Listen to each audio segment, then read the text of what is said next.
Yeah, there's no now need to put it onto slideshow. Let's try again.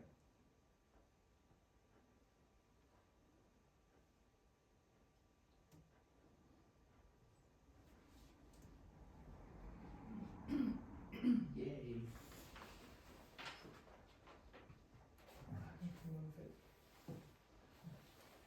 So here are the voting machines. So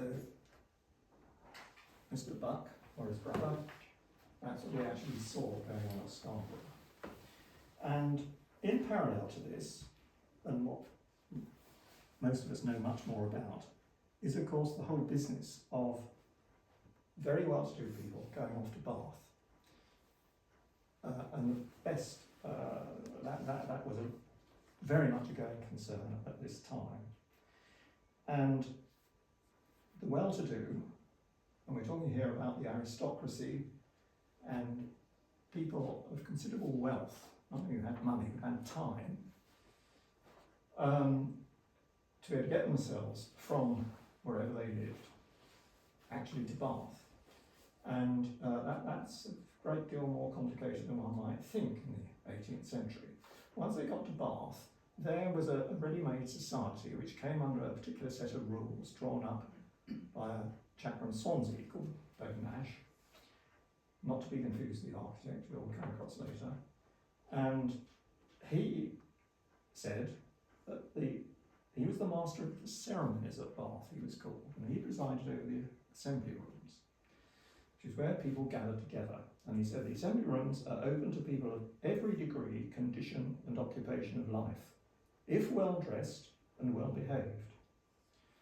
Now, I don't know how many of you are members of the National Trust, but if you received last Saturday the most recent edition of the National Trust magazine, you'll see a very interesting article in there by a National Trust staff member who has been researching Bath, particularly from the point of view of race and slavery and so on, which is, as you know, something the National Trust are very interested in at the moment. And he thinks there's evidence, and in fact people from lots of conditions of life and status did go to the assembly rooms, and it's a very interesting article to read. And it does rather turn on its head, I think, a lot of the thoughts and ideas that people have had about what happened at Bath. Now, the significance of going to Bath, and I'll draw your attention again to things that you may have read. Sure, you may have read Jane Austen's novels. Just think of the Bennets. They're sitting there in their house, they've got 4 daughters. If they'd had sons in the 18th century, the sons would have gone on horseback wherever they wanted to go, because that's how men went around. And they would have gone, before Napoleonic Wars, off across Europe, and they would have travelled around on the Grand Tour, and they would have gone to London, gone in the season and so on. But if you're stuck there, even, relatively close to London with your 4 daughters, how on earth are they ever going to meet anybody? And if you think about that, you've actually got other 4 daughters. The oldest one actually does meet someone who comes to visit the neighbouring estate. The next one doesn't want to meet anybody, she's not really interested. The third one elopes and goes off with a chap in the militia. The second one, Elizabeth, is sort of stuck really, because if she doesn't end up marrying the guy to whom the estate is entailed, and he's horrible, the family, that particular family, is going to lose its house and home, and she's going to end up with a pretty dreadful life. So how is she going to meet somebody? Well, the way you met somebody was, of course, to go off somewhere like Bath with your family, and there, in the assembly rooms, there would be balls, you would promenade among the other people during the day and so on, and you would meet someone who was appropriate. And you actually need to go to another book in Pride and Prejudice, book like Northanger Abbey or Persuasion or whatever, to read much more detail about how that worked. But it's worth reading Jane Austen's novels with that thought in mind. So the assembly plays an incredibly important part, and Jane Austen herself writing to her cousin in 1797, said, of Lowestoft, which was, of course, was an embryonic seaside resort like Aberystwyth, this place still contains a good many families, she says. But as there are no rooms, and she means assembly rooms, there weren't any in Lowestoft, there is no opportunity of getting acquainted with them. So this is sort of extremely important part of the sort of fabric of life of the upper classes. Now, the early seaside resorts are in parallel to this going on, and both spas and seaside resorts rely extremely heavily on patronage, and that comes in sort of different forms. Scarborough know very little about patronage there, except that, of course, York is not very far away. York had been the centre of governance for north of England. It has a very, very architecturally very fine quarter where substantial families could live. But there are other resorts which are pretty remote in some cases where we do know very clearly how the patronage worked. Weymouth, where George III visited regularly between 1789 and 1805, becomes a very respectable seaside resort. Brighton, which is where his infamous son, the Prince Regent, of course, was a major patron, benefits hugely from that. And here we have to sort of be cautious, because you will find that I'm comparing what goes on, or people are comparing over time what goes on in Brighton. And you have to sort of set that to one side a bit, because just as Aberystwyth is very unusual, Brighton is even more unusual for a whole number of reasons. And its sort of uniqueness and its special qualities mark it out as being successful continuously from the mid-18th century to today. Now, where does Aberystwyth fit into that? Well, in Aberystwyth,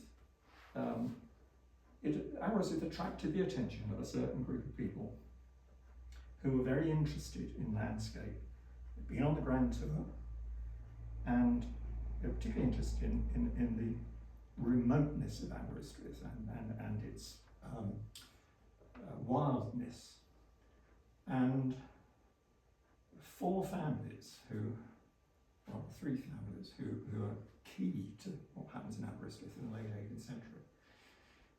The principal one is a chap called Uvedale Price, who had an estate called Foxley just over the border, not far from Ludlow. His neighbour was a man called Richard Payne-Knight, and he had an estate next door, a place called Downton, still there. Payne-Knight's cousin was a chap called Thomas Johns, of whom you will have heard, whose family had links to neighbouring estate Croft in that area, but also, of course, Thomas Johns of Havard, we all know about. And it was at Havard where Thomas Johns experimented with, in a sense, with this management of landscape which appealed to this particular group of people, which was, if you like, the sort of managing wilderness. And what had happened over the years was that the approach to sort of the natural surroundings had gone from geometrical precision at the beginning of the 18th century, Dutch style. Why not? The king, William III, had been Dutch, so that's probably, cause and effect. We then went through a phase, and this is in very broad terms, where Capability Brown was almost hyperactive doing commissions all over the place with what are called contrived landscapes. That's to say, you actually make the landscape into, you dig huge canals and ponds and put copses in and bridges, and you actually create a landscape form you want. And then we get to Thomas Johns and this particular group. And they're interested. Actually, they're doing a lot of manipulation of the landscape. I mean, Thomas Johns planted it's more than 1 million trees at Haworth.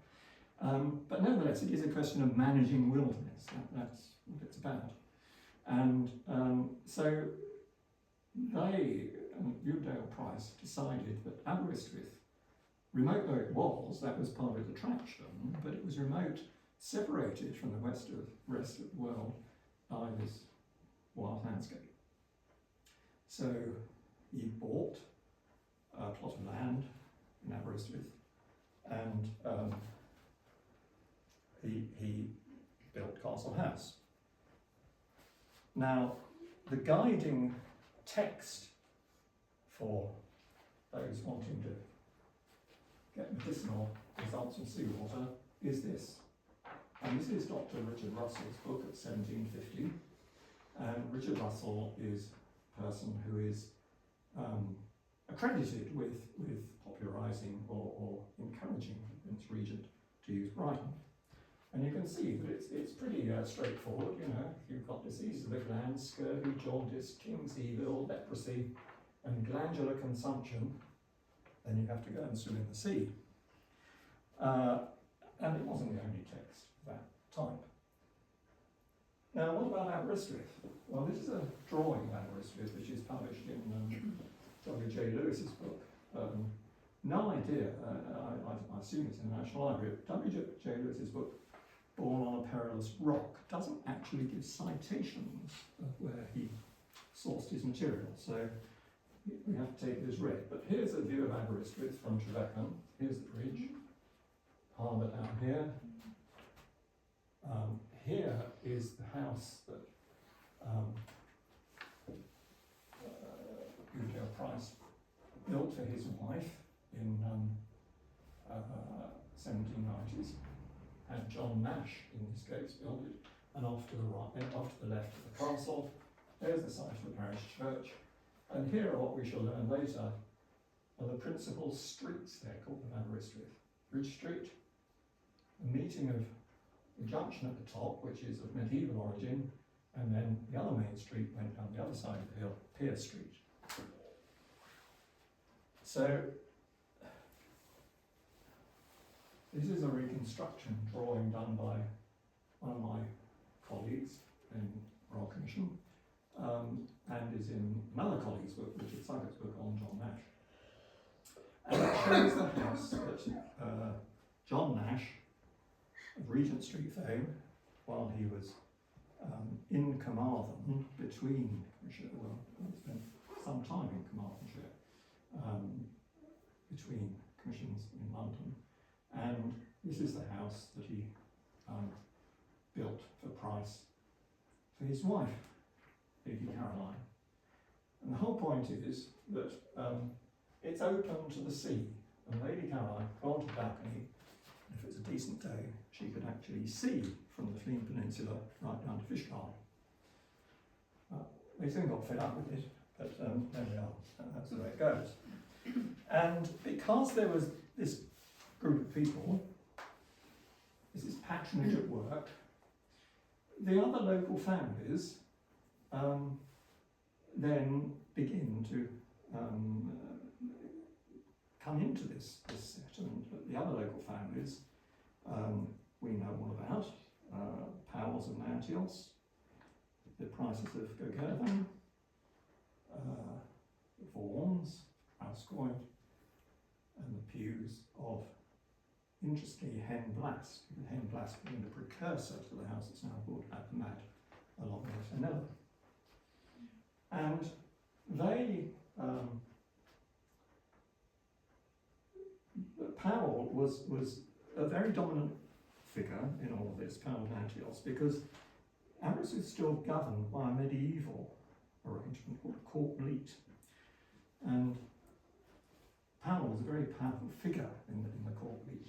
And he was like sort of chief planning officer, but in a negative way. He could stop things being built.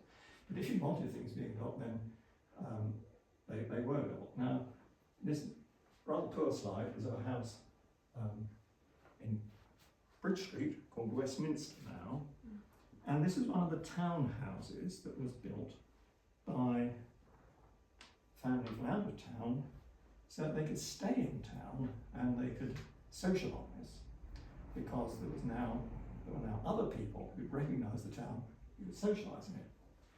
So on the other side of the street is Llanafan House, which is another townhouse. And both of those houses, I've never been in either of them, but if the listing descriptions are true, they both retain plasterwork, staircases and so on, which date from the early 18th century.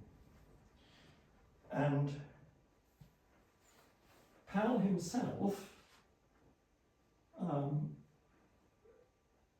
was instrumental then in key development in the town. And sometime 1710s into the 1720s, and named after his wife Laura Phelps, Laura Terrace is built in the area to the south. This is the old college, in the area to the south of Castle House. And not content with that, this is just an illustration of sorry, before I go on to the next step, this is an illustration of a typical Weymouth type house, town house, which was outlawed in Aberystwyth actually in the 19th century as a fire risk. But this is a survivor in Pier Street. This is the back of the Cambria here.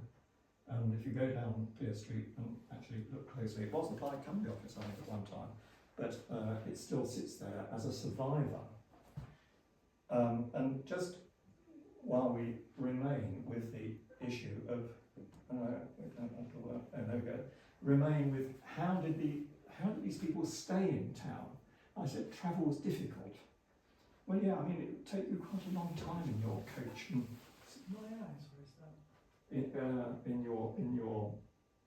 in your coach to get into Aberystwyth.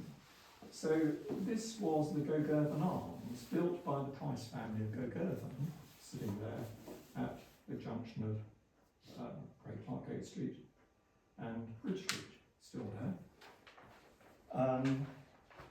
And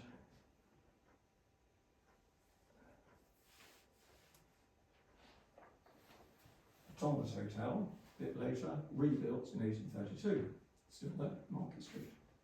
So these are the places where these people stayed. The most important building in Purchase in 1823 is the Assembly Rooms, which are at the south end to the south of Laura Place, facing the south elevation of Castle House.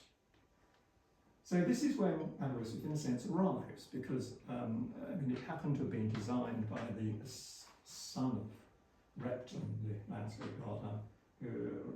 Repton's son was an aspiring architect, and this dates from about 1823 or thereabouts.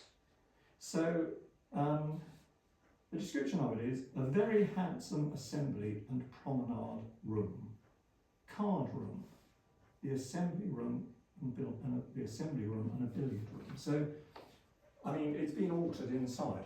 It used to be the extramural department, and I can't recall, I don't think there's much recognisable inside, but it's quite a characteristic exterior. Now, we go back to Brighton. Let's just sort of put Brighton in context in the 1830s or whatever. Brighton was getting about 20,000 visitors a year in 1830.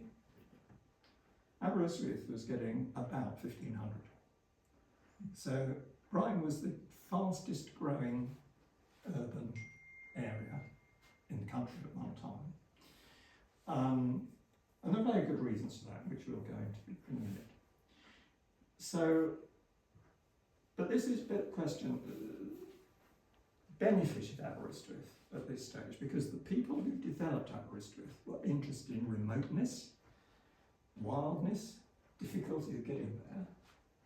Well, that's fine, but it's obviously only ever going to be a sort of niche attraction. And I said earlier about the difficulty of travel. after the turnpike road system was in place, mid-18th century, it would take you a day to get to Shrewsbury, and it would take you over 2 days to get to London, if you could afford it, and if you had the time. And when I say if you could afford it, because it's incredibly expensive in a stagecoach, none of these people would have gone near a stagecoach. They would have travelled in their own coach, or in a coach that they had hired, because the ladies would have only travelled in a coach. So journey times themselves were absolutely huge. So, and again, to sort of just pop back to Brighton, when we come to talk about remoteness, in 1784, the Prince Regent rode from London to Brighton and back on horseback in 10 hours. So that's how close Brighton was to London. And there's more later about Brighton. And I'll keep referring to Brighton because other people refer to Brighton as in the context of what happens in Seaside. And it's important to see that we're at one end of the spectrum here, and Brighton is miles away on the other end of the spectrum. So, in the 1860s, the railway arrives first from Carmarthen, and then in 1865 it arrives from Llanafan. Now, again, there's a lot of comment that, well, you know, railway is the great development. That's why Seaside was also developed, because people would get there by train. Well, yeah, I mean, that's true. It's true. I mean, lots of these statements are true. But there's a great deal more within that truth than simply that. And what we have to realise is that Aberystwyth was always a branch line. The intention, and just look at an Ordnance Survey map up to about 1890, the intention was to build a railway from Manchester to Milford Haven. And the reason for doing that was because the citizens of Manchester, or rather the mill owners and so on of Manchester, were getting absolutely fed up with their fellow citizens in Liverpool who had a stranglehold over Manchester trade, because the only way you get goods in and out of Manchester was the cotton textile capital of the world at this time. Huge percentage of the population worked in and about Manchester. They wanted to free themselves of that, so they looked down the coast, and bingo, the next decent deep water harbour, plenty of scope, get out into the empire very quickly, Milford Haven, let's build a railway. So they did. And they got as far as Llanafan. And then they looked at the mountains and they thought, how the hell are we going to get through the mountains? And they came up from the other direction, from Carmarthen, and they got as far as what became Strata Florida Station, not a million miles away from here. And they thought, my goodness, how are we going to get through those mountains?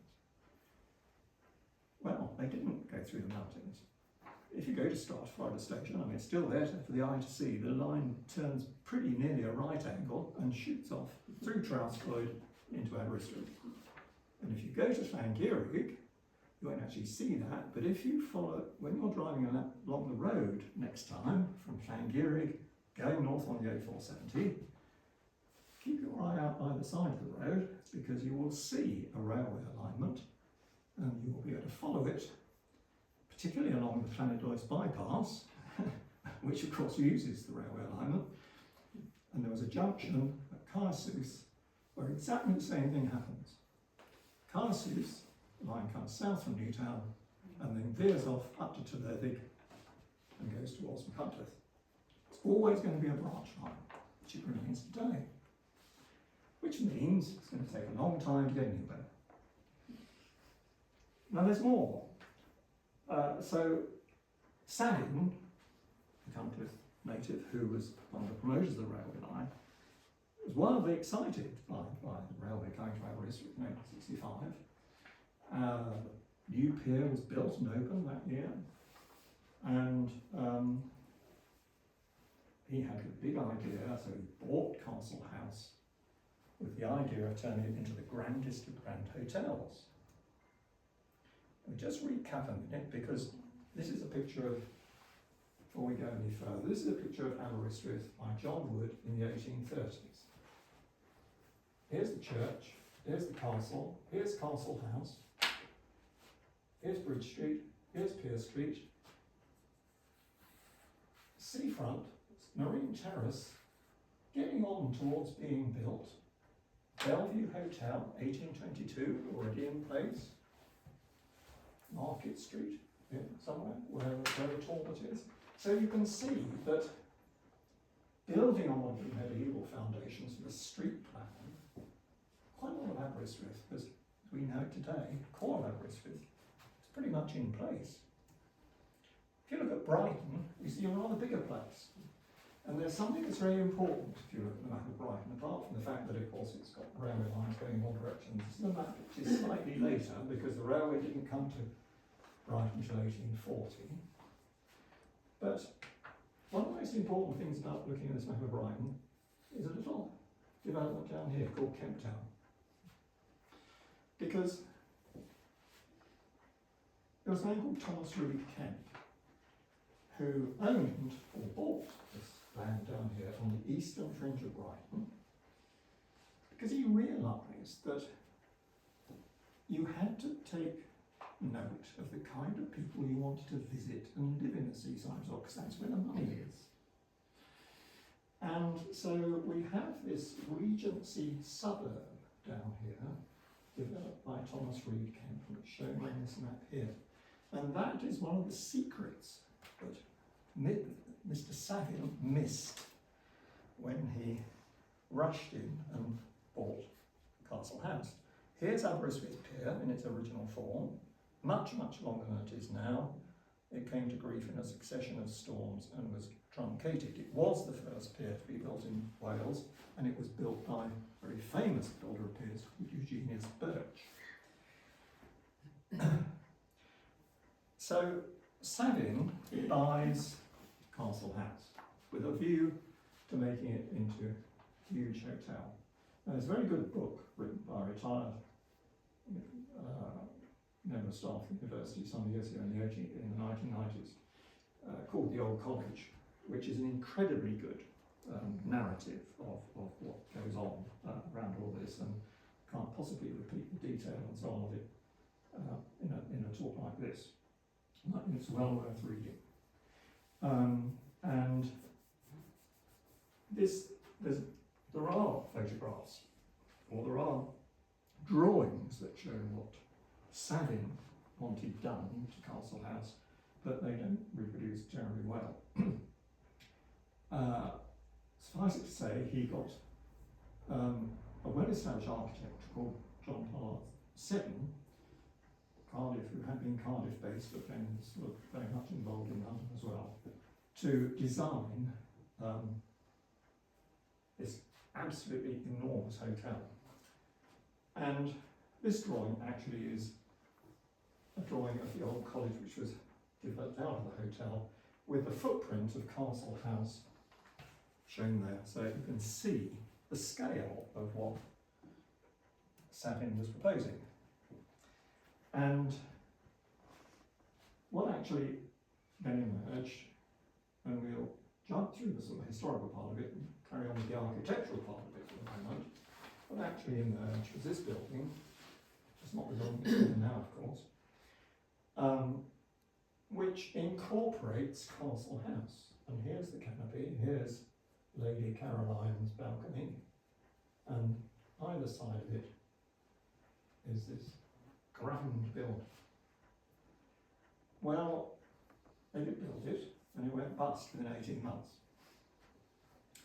And there were a group of people in London who were very keen to establish a university in Wales, and they attended the auction, and they bought Castle House for a sum, something like £5,000. Nobody wanted it. One of the promoters of the railway pulled out as well. You'll see his statue, David Davies of Llandinam, as you drive up here, 470 as well. because they realised that the railway was not actually this, was not going to bring as many people as having thought. And there's a very good reason for that. I said it was a branch line, but there's been a lot of research done, or there was a lot of research done a few years ago by a team of people working under the Professor of Social History at Lancaster University. They were interested in the history of Morecambe, Blackpool and Southport. But you can read over from some of the things that they researched into the situation in Aberystwyth. And the conclusion they came to, after a lot of detailed research, was that there are a number of factors that you have to bring into play. One of them is that a successful seaside resort is successful because people come to it and they mix among their peer group. Now that's always happened, you see, that was what was happening in the spas, that's what's happening in Aberystwyth. They are people who are the visitors there are people of their own kind. And in fact, the results they got out of Blackpool and Southport were very striking, that even people of the same kind but working in different textile mills wouldn't actually go to the same resort together.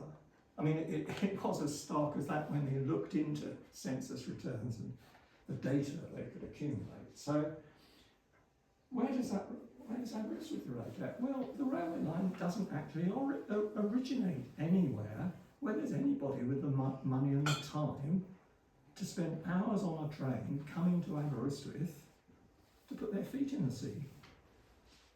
The railway line goes to Shrewsbury. Beyond Shrewsbury, it goes off into the Black Country and into Birmingham. Now, the socio-economic structure of the Black Country in Birmingham at that time is very prosperous. Key materials for empire and all the rest of it.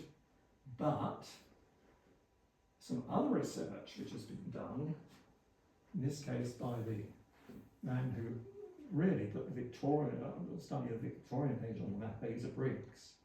In the 50s, he realised that the character of the different industrial cities was very, very different.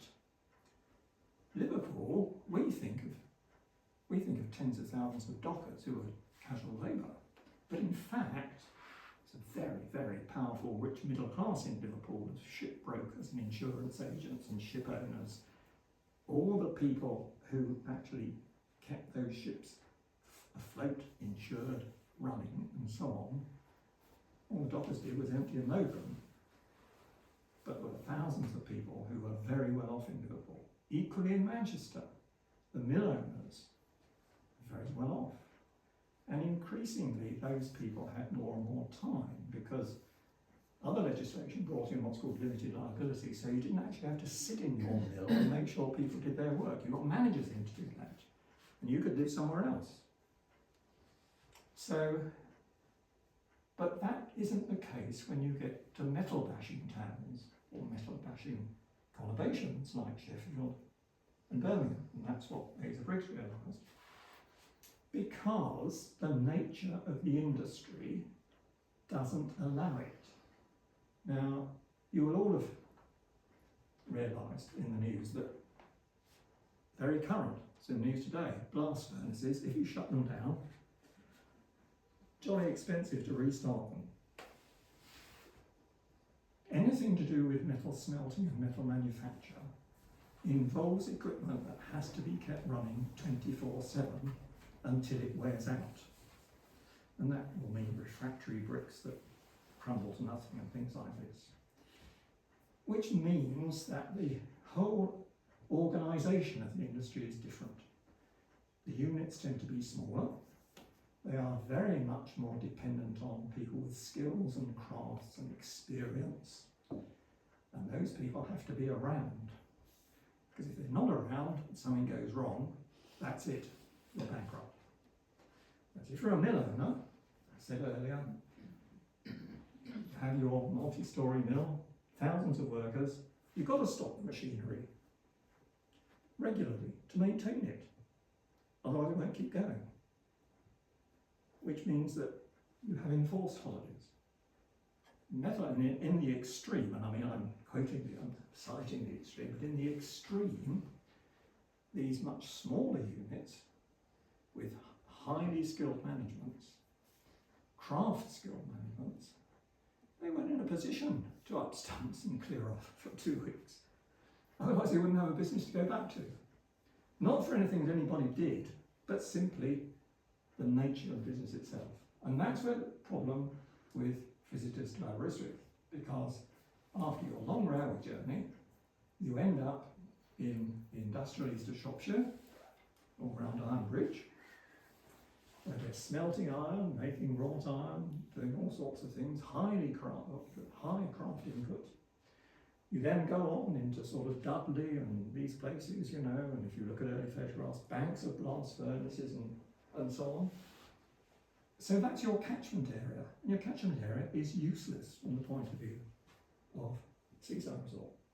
If you go to Brighton, that railway line I showed, where does it end up? Victoria Station.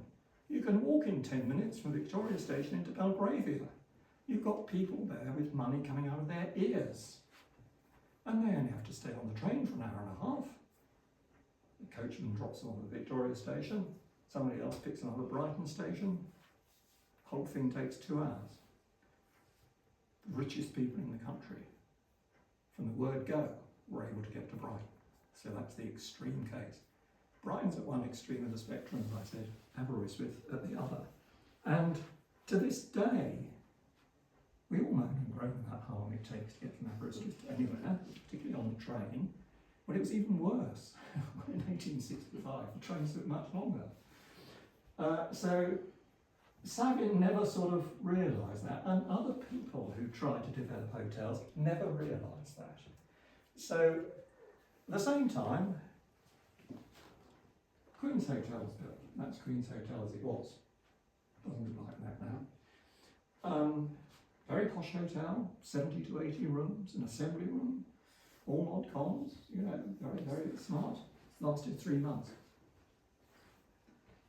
Literally 3 months, from May to September. Sorry, In its where was first, that? Where was that? the Queen's Hotel is at the end of Victoria Terrace. In Aberystwyth? In Aberystwyth. Oh, right. Yeah, that's how it was when it was built. Right. It became the county offices and the police station and then the library and so on, and now it's scaffolded and empty. So,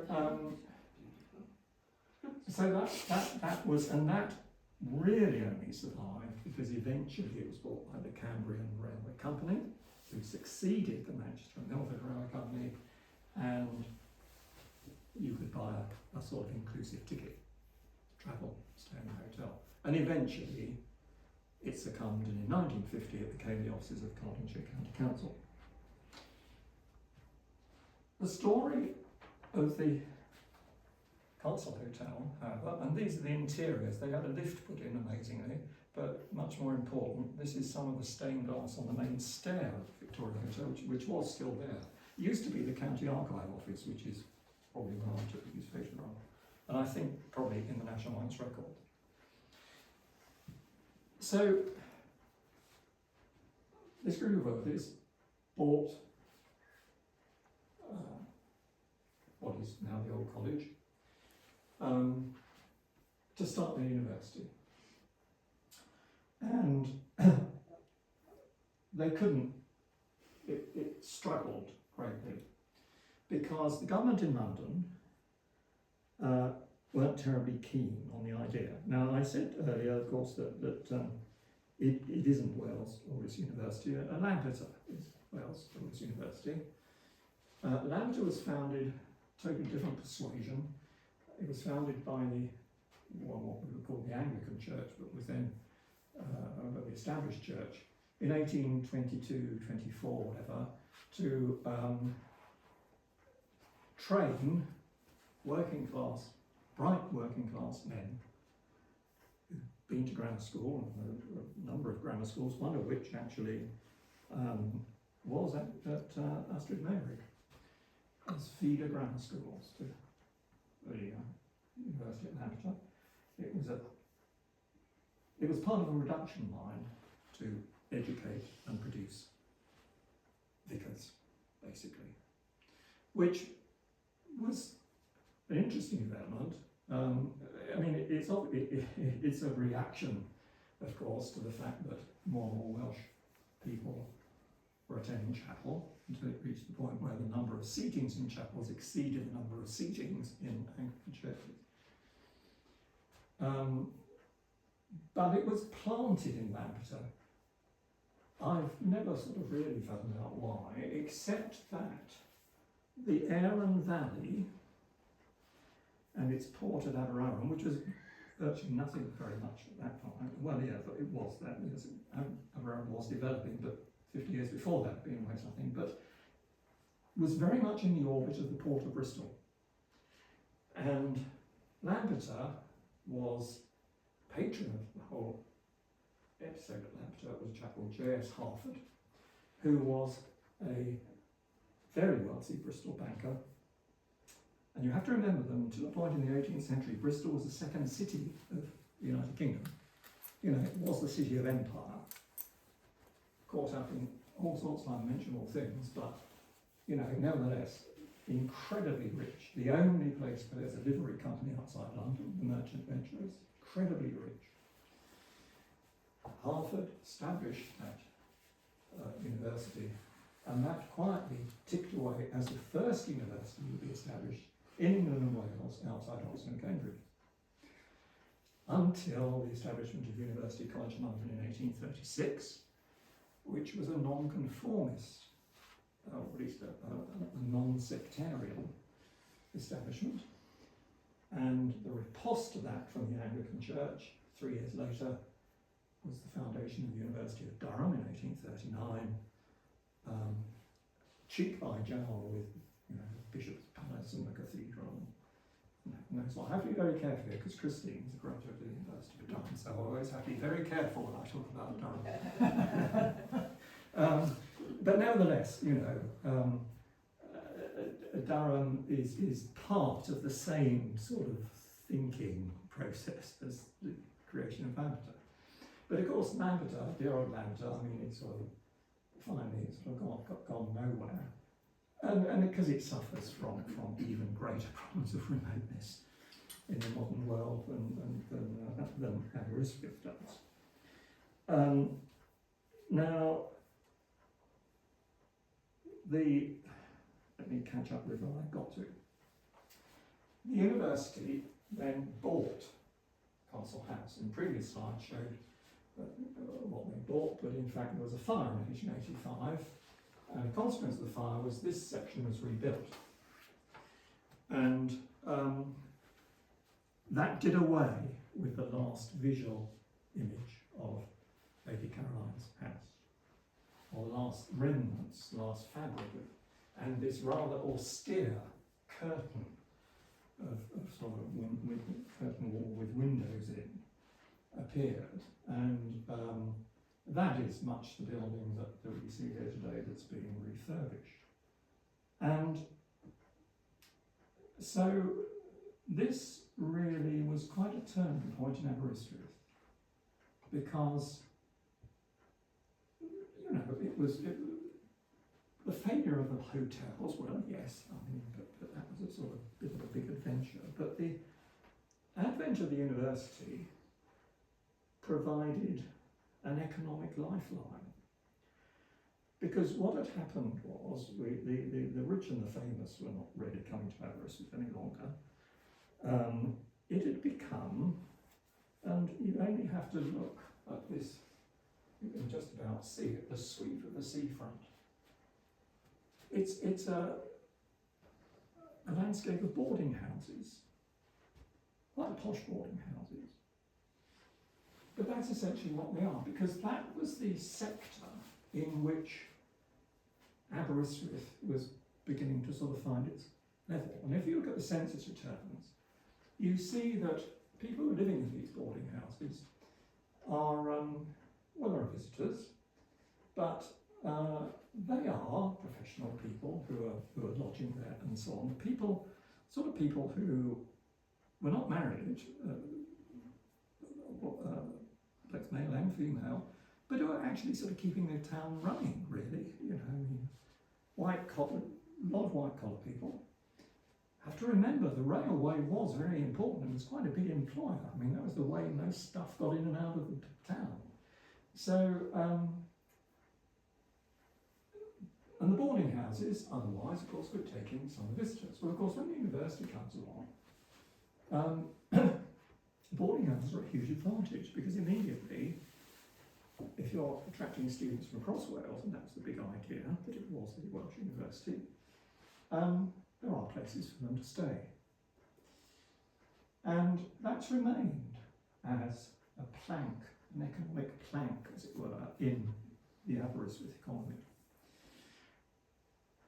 Now, it's important to sort of realise, though, that unlike any other seaside resort, the biggest, most prominent building that you can't escape is the university. It occupies prime position in the seafront. And what interests me partly about it is the fact that instead of deciding to open that building much more to the, sorry, should have turned off, open that building much more to the to the world, they decided to close it off to the world. And the principal entrance then to the old college is much where it is today, overlooking the graveyard, what is effectively became a back street, King Street. And that's quite a sort of sad statement, it seems to me. I mean, there is a tiny entrance down into the second room along the front there. But effectively, you've got the seafront where you're trying to get people to come and have fun, enjoy themselves. And then you've got this whacking great building here, which is closed off to them. So that was not really a terribly good move. Now, I mentioned these people at Manchester University and this research on people who come to seaside resorts. At the bottom of the pile are day trippers. There's no money in day trippers, apparently. You know, they buy ice creams and things, but don't actually bring much into the town. Boarding houses bring in much more people who come for a holiday, and hotels bring much more. There's still people who come on holiday, but they're much richer, and they stay in places which require more staff to maintain them and to look after the people in them, to cook their meals and so on. But the real aspiration for a seaside resort, I mentioned Mr. Thomas Reed Kemp and Kemp Town at Brighton. He was down here in this corner. The real aspiration is to get the rich to come and live there. That's what you want. Because they come, spend most of their money in the town. At this time, they employ servants. They keep the butchers and the bakers and fantastic makers in business. They come and go, so they actually do use the trains as well. They bring their friends who want to stay in posh hotels. But Aberystwyth never ever got there. You know, we've looked at some of the reasons why it never got there, but it never really got there. And, you know, there are people, Thomas Macaulay, who was an historian, and he was a politician in the mid-19th century, he was a member of the cabinet. He said, towns in which wealth created and accumulated elsewhere is expended for the purposes of health and recreation, is what he said of Bournemouth. So rich people who come and live there spend their money in Bournemouth. Now Bournemouth is pretty isolated. Bournemouth blossomed in the 1850s and 60s because of the legislation that enabled people, limited liability legislation, to live, not to live over the shop, basically. And if you go to Bournemouth, you'll find avenues with great detached houses. And they were built, people who would have a considerable number of servants. Later on, they would have motor cars. My own father was apprenticed to a company in Eastbourne. In Eastbourne, we had a sector of Eastbourne. Eastbourne was developed under the aegis of the Duke of Devonshire. When I was young, when over half of the town was still held on lease from the Chatsworth estate. No shops on the seafront of Eastbourne, however many miles it is long, I sort of lost count. And there is what's called a suburb of Tone, is what these people at Lancaster call it. It's a rather strange label. Great long avenues, huge houses, armies of servants. As time progressed, and the motor car came in, my father was apprenticed to a company that did nothing else but build bodywork on Rolls Royces and Daimler cars for rich residents. That's all they did. And they were seriously rich. So that's, again, the other end of this spectrum, and that's what Macaulay was talking about here. And the Lancashire researchers picked up a quote, an interesting quote about Morecambe. I don't know if any of you know Morecambe, but Morecambe is a bit like Aberystwyth. You know, there's a bit of it sort of in the twilight zone. And the Lancaster Observer and Morecambe Chronicle in March 1900 said, "It is not mere numbers that Morecambe wants, but quality. A class of visitors who will do credit to the town, of the paying sort, and who will find their recreation in the natural beauties of the place, rather than the attraction provided by enterprising public caterers." And you could have written that about Aberystwyth, because in county history, Ron Walker's chapter on tourism shows pictures of all these people bobbing about on Aberystwyth seafront and so on. Doesn't actually drill down too much in how they got here. And the fact is, a lot of them came not on the railway line from the Cutcliffe, but they almost certainly would have come on the line that they closed from Carmarthen, because the nature of the society and of the industry and the fact that it was a shorter journey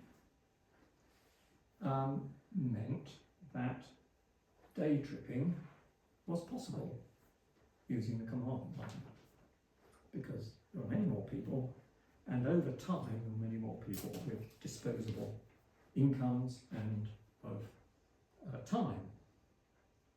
Now, the other thing which we have to remember in Aberystwyth is the availability of building land. It is very cramped.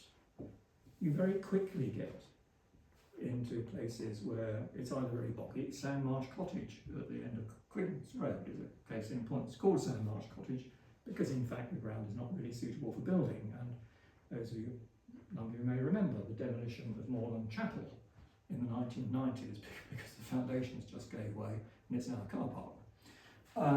So there are problems there, but there are also problems with contours that you very quickly run into places, you know, where you can't develop.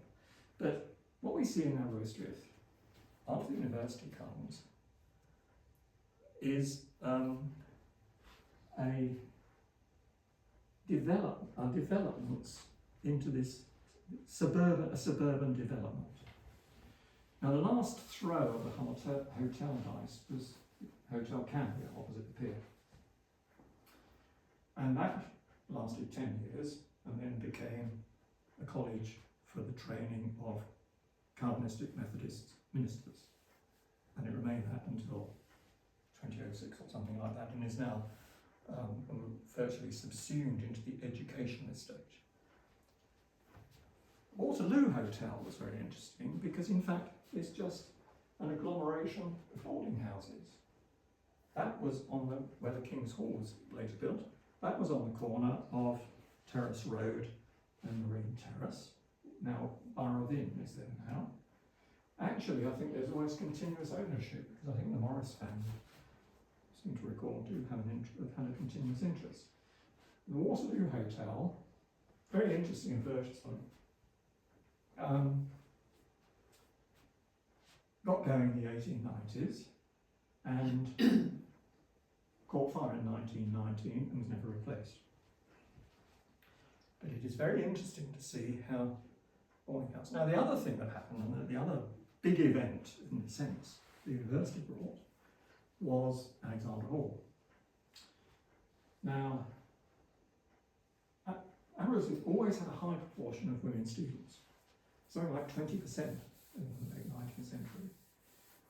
And you couldn't billet women students out among whoever happened to be the lodging house keepers.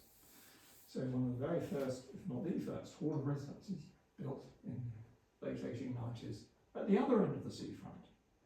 So now we have a seafront with a whacking great university building at one end and another whacking great university building at the other. And we've all heard the anecdotal tales, of course, of the young ladies walking 2 by 2 between the two buildings to attend lectures and then to go back. And there were, by the time,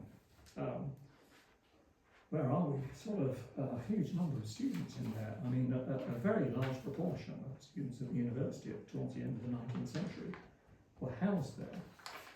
There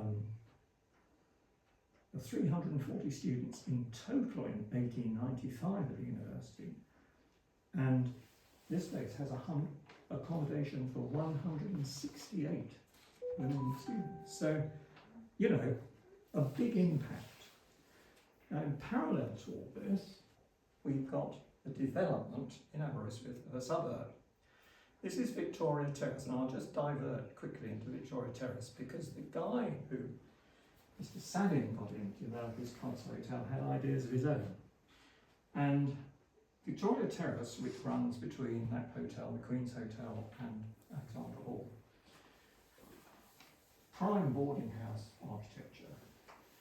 But Seddon reckoned that there was scope for the interiors of those buildings to be family apartments where you could bring your own servants or you could hire in servants locally, which is a sort of variation on the point and is a sort of pandering to the middle classes. And he published, they're in the county record office, he published plans of how he saw these terraces being laid out. Now they eventually became halls of residence and then they burnt out in the 1990s. Some of you may recall a very large fire, and what is there now are simply facsimiles. And Seddon was a great exponent of decorated brickwork, and these were the elevations that he proposed for Victoria Terrace, and some of those were built, but I think quite a lot of them, all it might have been painted over or disappeared in the fire. And so that we can sort of see how Aberystwyth develops, there's a fantastic example. This is the kind of thing that Seddon was interested about. This is North Parade, the elevation of North Parade, which would be the west elevation, I suppose. You've got the advance of buildings, 1720s odd, you know, that sort of period. You've then got development from about the sort of 1860s, 70s. And it's one of the reasons why it's always worth keeping your eyes open when you walk around Aberystwyth, because I think that's an absolutely fantastic illustration of how architectural styles, and not simply architectural styles, but the nature of the living spaces actually develops in a relatively short period of time. Much higher ceilings, rather bigger windows, canted bay windows, so that more light comes into the rooms. Very different style of living. But made for boarding houses, of course. Well, the first suburban development, as it were, in order that you could begin to attract perhaps people who would live here, who would have more money, is Queen's Road. Queen's Road is getting towards the end of the 19th century, and these are houses which are built, and looking at the census returns, houses on this side of the street tend to be lived in by people who are more prosperous than the houses on the other side of the street. If you think on the other side of the street, there's what was Scholars Pub and so on there. Scope for you to live in as a family house with your servants, and a lot of people still have servants, even after the First World War in Aberystwyth. Or for you to be a boarding house keeper, and we get a mixture of both. And North Road, slightly later, again, similar idea. There were various proposals for North Road in the 1890s, and we begin to see now a smattering of occupants who are professors of this and professors of that, living in them as family homes, along with doctors and various other professional people, and though a smattering of lodging houses where we've got students mixed in with those people who've always lived in lodging houses in town who are white-collar workers. A suburb develops.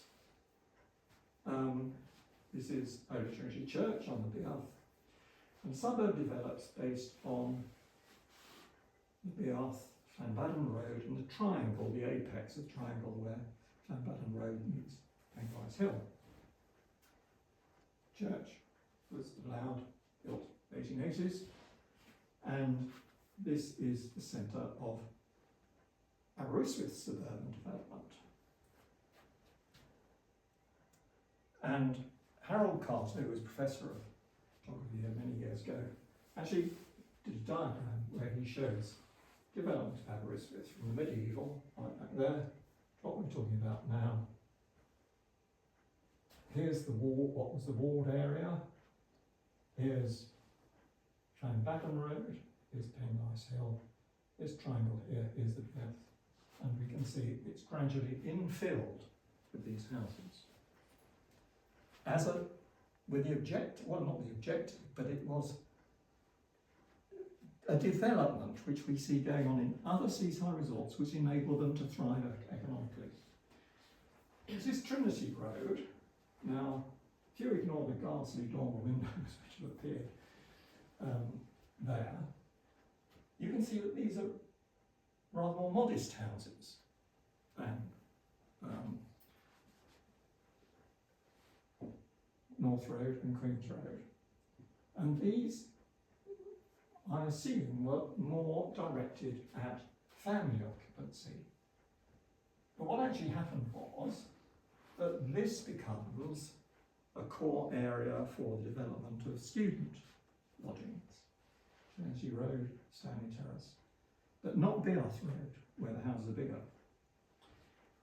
And after the First World War, it's very interesting if you look at the 1921 census, because as you would expect, sadly, these houses are occupied by quite a lot by widows, and they are running boarding houses, which are lived in by students and professional people. And they are widows of the First World War. And then the better quality, Acacia Avenue and St David's Road, a bit later. All the drawings of these are all in the County Record Office. And these are mostly now lived in, as we get into the 20th century, by university staff and families. People like the Chief Constable is, I think, in one of them, 2 or 3 professors, long-serving professors, and so on live in them. But again, they're still houses where if you want a servant, there's space for them to live. And this is just the ordnance survey map as it appears, showing how this has been infilled. Now, one of the questions you have to ask is, well, what happens up Penguys Hill?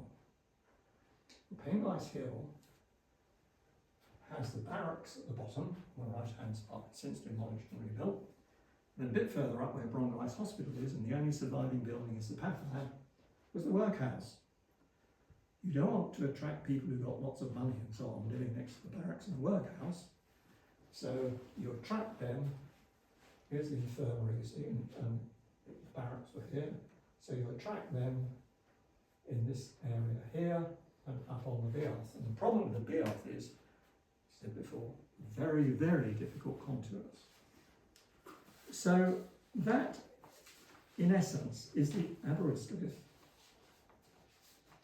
I mean, that we have today. That's the core of the Aberystwyth that we have today.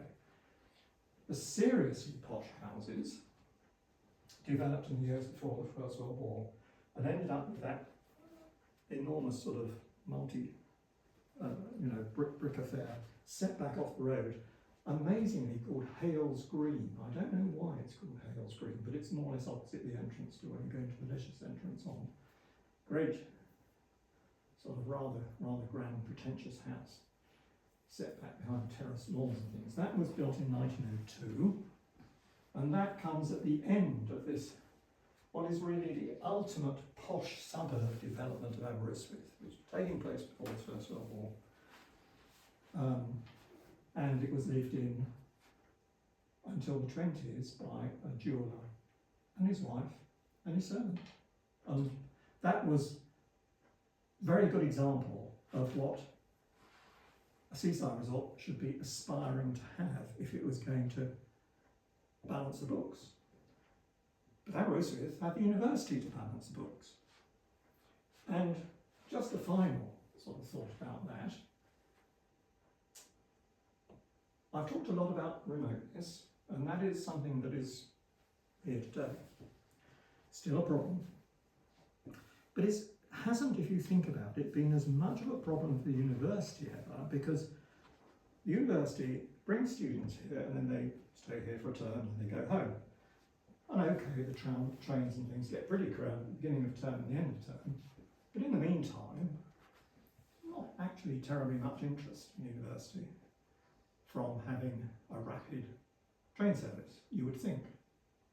Except that the character of the university has developed in a very different way, I suspect, from quite a lot of other universities, because the other universities that developed at the time this one did, great civic universities, developed from within the community. They weren't planted.